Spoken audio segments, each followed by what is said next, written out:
मंत्रिपरिषद ने 46 मामलों में निर्णय लिया है। 46 1,11,22,825 लोगों को अब 1,100 रुपए के दर से पेंशन मिलेगा।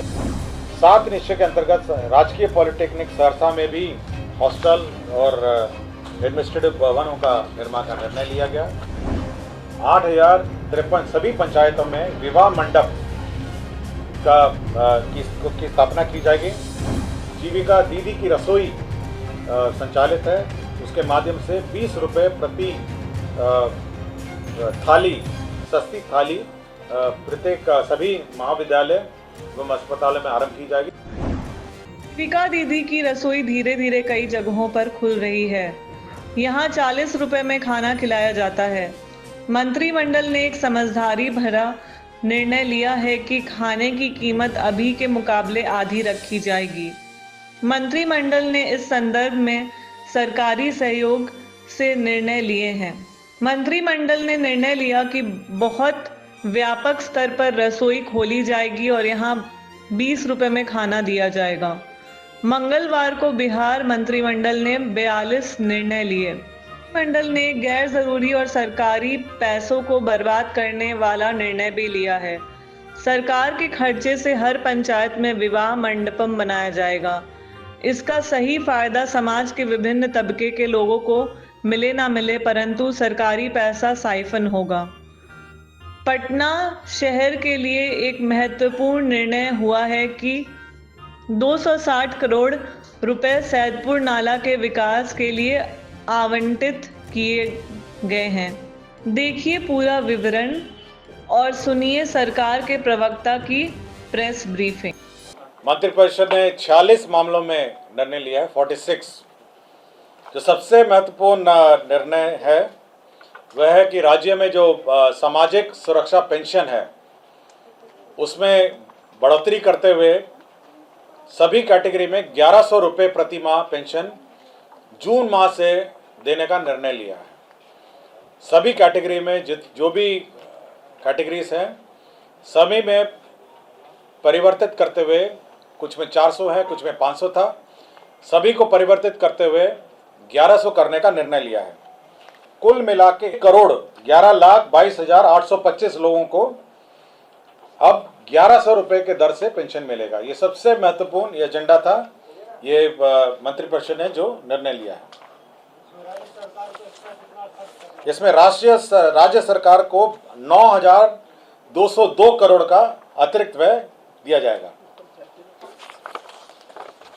1,11,22,825 कुल संख्या है। 1,11,22,825 और जो अतिरिक्त व्यय होगा, कुल व्यय जो है 14,682 और 9,202 ये है आपका अतिरिक्त व्यय।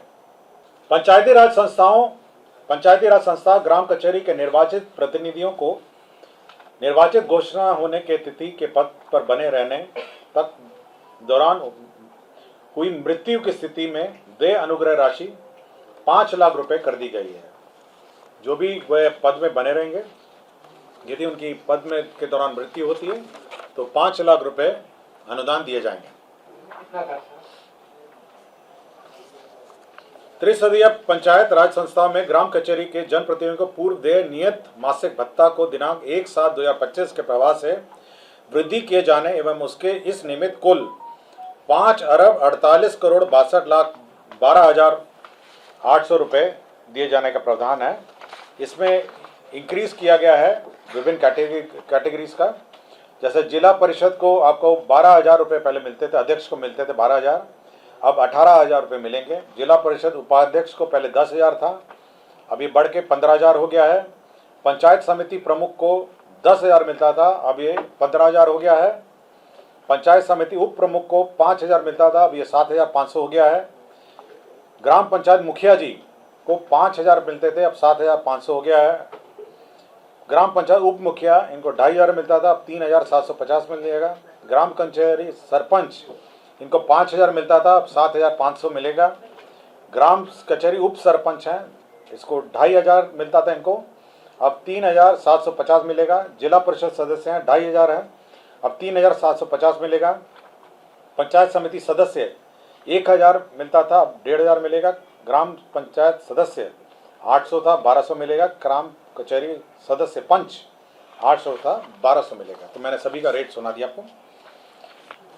मुख्यमंत्री कन्या विवाह मंडप योजना, यह एक योजना नई स्वीकृत की गई है, जिसके तहत 8,053 सभी पंचायतों में विवाह मंडप की स्थापना की जाएगी। आपको इस ब्रीफिंग के पूर्व विस्तृत ब्रीफिंग मुझसे मुख्य सचिव महोदय ने कर दी है, और इसमें कुल जो खर्च होगा 40 अरब 26 करोड़ 50 लाख रुपए इसमें व्यय होंगे।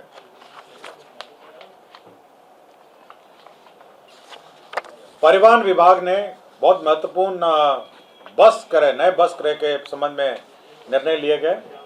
इसमें अंतर्राज्यीय मार्गों पर बस संचालन हेतु 68 लाख दर से 74 नॉन एसी बसों का क्रय करने का निर्णय लिया गया। इसके तहत 50 करोड़ 32 लाख रुपए सहायक अनुदान बीएसआरटीसी को दिया गया। 74 लाख रुपए के अनुमान दर से 75 एसी बसों का क्रय का भी निर्णय लिया गया। इसमें 55.50 करोड़ व्यय होंगे। अंतर्राज्यीय मार्गों के संचालन हेतु पीपीपी मोड लोक निजी भागीदारी के माध्यम से बस संचालन का निर्णय लिया गया। इसके तहत प्रोत्साहन राशि के रूप में 20 लाख रुपए दिए जाएंगे। 20 लाख रुपीस प्रत्येक बस जो ऑपरेटर होगा उसको दिया जाएगा, और इसके तहत 30 करोड़ रुपए व्यय होंगे।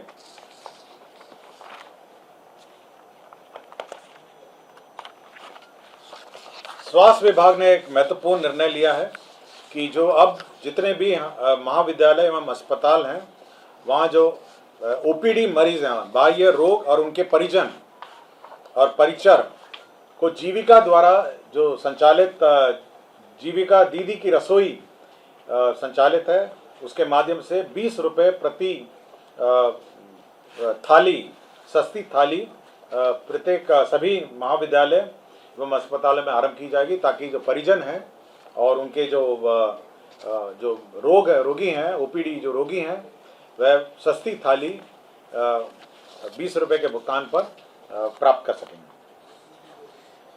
नगर विकास एवं आवास का यह योजना था, जिसमें आत्मनिर्भर भारत के 7 निश्चय के अंतर्गत स्टॉर्म वाटर ड्रेनेज अंतर्गत बिहार पटना शहर में सैदपुर नाला में जो ड्रेनेज सिस्टम है, नाली है, उसमें अभी निर्णय लिया गया है कि उसको ढका जाएगा। बीच बीच में उसके होल्स जगह दिए जाएंगे, और साथ ही साथ जो बॉबकैट है मशीन, वो उतरने का भी रैंप बनाए जाएंगे। इस कारण से उस एस्टीमेट में पुनरीक्षण हुआ है। अब 71 करोड़ 55 लाख रुपए मात्र के राज्य योजना मद से व्यय किया जाएगा, और अब इसके कुल जो प्राकृतिक राशि है वो 331 करोड़ 36 लाख रुपए यह प्रशासनिक स्वीकृति, पुनरीक्षित प्रशासनिक स्वीकृति दी गई है। नगर विकास एवं आवास विभाग का दीनदयाल अंत्योदय योजना राष्ट्रीय शहरी आजीविका मिशन अंतर्गत आश्रय वाहिनी हेतु शेल्टर फॉर होम घटक में मार्गदर्शिका के अनुसार 24-25 में 31 करोड़ 8 लाख 38 हजार रुपये व्यय की स्वीकृति दी गई। शेल्टर फॉर होम्स, होमलेस जो है उनके लिए शेल्टर बनाने का निर्णय लिया गया। नगर विकास विभाग द्वारा ही जो विभिन्न प्रावधानों के अंतर्गत सरकारी संपत्तियों के उपयोग जो टेलीकॉम ऑपरेटर्स द्वारा दूरसंचार विभाग, भारत सरकार के दूरसंचार मार्ग अधिनियम नियम के अंतर्गत सरकारी संपत्तियों के उपयोग की अनुमति है, तो विभिन्न विभागों स्थानीय प्राधिकार को नामित करने की स्वीकृति दी गई। मतलब वो जो टेलीकॉम ऑपरेटर जो कौन अप्रूव करेगा विभिन्न सरकारी भवनों में, उसका प्राधिकार निर्धारित किया गया। नगर विकास का ही प्रस्ताव था। केंद्र प्रायोजित अटल नवीकरण शहरी परिवर्तन अमृत 2.0 में जहानाबाद जलापूर्ति परियोजना में 32 करोड़ 43 लाख 97 हजार रुपए की योजना स्वीकृत की गई। खेल विभाग में राज्य खेल अकादमी एवं अंतर्राष्ट्रीय क्रिकेट स्टेडियम राजगीर लिपिकीय संवर्ग की स्वीकृति दी गई। ग्रामीण विकास का वित्तीय वर्ष 2025-26 में प्रधानमंत्री आवास योजना के अंतर्गत मांग संख्या 42 के अंतर्गत 2 अरब 33 करोड़ 31 लाख रुपए कंटिजेंसी फंड से अग्रिम की निकासी हुई। पथ निर्माण विभाग का एक प्रस्ताव था। आपको याद होगा कि जेपी गंगा पथ से कोइलवर तक का पथ निर्माण का प्रस्ताव पूर्व के कैबिनेटों में स्वीकृत हुआ था। पूर्व में यह ईपीसी मोड में स्वीकृत हुआ था। अब इसको परिवर्तित करके हाइब्रिड एन्युटी मॉडल, ये भारत सरकार के संस्थाओं द्वारा भी ये मॉडल अपनाया गया है। हाइब्रिड एन्युटी मॉडल के अंतर्गत अब दीघा, शेरपुर, बीटा, कोइलवर पहुंचपथ के पहुंचपथ तक यह योजना अब ये करीब 35.65 किलोमीटर सड़क है। अब ये हैम मॉडल में यह स्वीकृत किया गया है। वाणिज्य कर का एक महत्वपूर्ण प्रस्ताव था। माल एवं सेवा कर अधिनियम 2017 में बिहार वैट अधिनियम 2005 के अधीन निबंधित एवं सर्वाधिक कर देने वालों करदाता व्यवसायियों को भामाशाह सम्मान से सम्मानित करने का निर्णय लिया गया और इसी की नियमावली स्वीकृत की गई।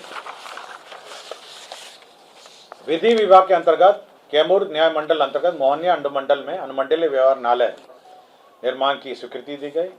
पंचायती राज विभाग में जैसे कि मैंने कहा कि मृत्यु होने पर 5 लाख रुपए राशि देने का निर्णय लिया गया। ऊर्जा विभाग में पूर्वोत्तर बिहार राज्य विद्युत बोर्ड के पदाधिकारियों और कर्मचारियों के लिए 757 crore Bihar state power holding company limited को 3 किस्तों में उपलब्ध कराने का निर्णय लिया गया। इसमें जो रिटायरमेंट और टर्मिनल बेनिफिट है उसका भुगतान होगा इससे। विज्ञान एवं प्रौद्योगिकी विभाग में विभिन्न स्थलों पर हॉस्टल्स का निर्माण का निर्णय लिया गया। इसमें अरवल है, दूसरा आपका जिला रोहतास में शेरगढ़ अभियंत्रण महाविद्यालय में है, तीसरा जहानाबाद जिले में संचालित राजकीय अभियंत्रण महाविद्यालय में है, चौथा पश्चिम चंपारण बेतिया जिला अंतर्गत बगा अनुमंडल में मधुबनी अंचल में राजकीय पॉलिटेक्निक बगा में निर्माण का निर्णय लिया गया। 7 निश्चय के अंतर्गत राजकीय पॉलिटेक्निक सहरसा में भी हॉस्टल और एडमिनिस्ट्रेटिव भवनों का निर्माण का निर्णय लिया गया।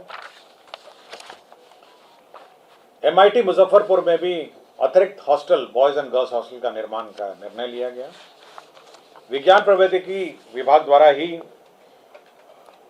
Scheme for promotion of culture and science के अंतर्गत केंद्र सहायता से राज्य के 3 जिलों यथा पूर्वी चंपारण, जमुई और पूर्णिया में डिजिटल तारामंडल space and astronomy education centre की स्थापना का निर्णय लिया गया।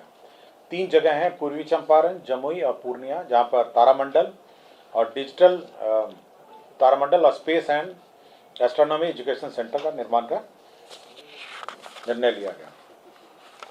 निर्वाचन विभाग का है जो BLO हैं और सुपरवाइजर की नियुक्ति के फलस्वरूप वार्षिक मानदेय का निर्धारण किया गया। 12,000 उनका है और संक्षिप्त प्रोटेक्शन के क्रम में हाउस होल्ड विजिट के लिए 3,000 रुपये और वार्षिक अर्थात कुल 15,000 रुपये प्रति BLO सुपरवाइजर की दर से पेमेंट का निर्णय लिया गया, जिसमें 12,36,75,000 रुपये होंगे।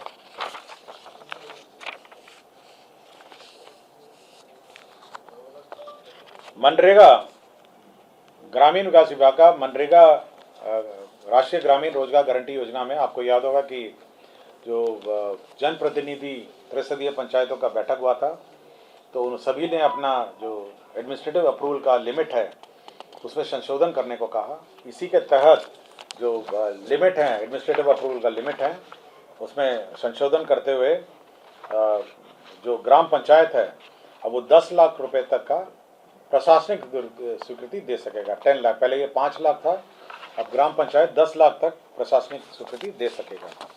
राजस्व एवं भूमि सुधार विभाग का प्रस्ताव था कि मुजफ्फरपुर जिला अंतर्गत बाबा खड़ेश्वर नाथ महादेव मंदिर परिसर में आयोजित मेला जो है वो अब राजकीय बिहार राज्य मेला प्राधिकार के अंतर्गत वह संचालित होगा।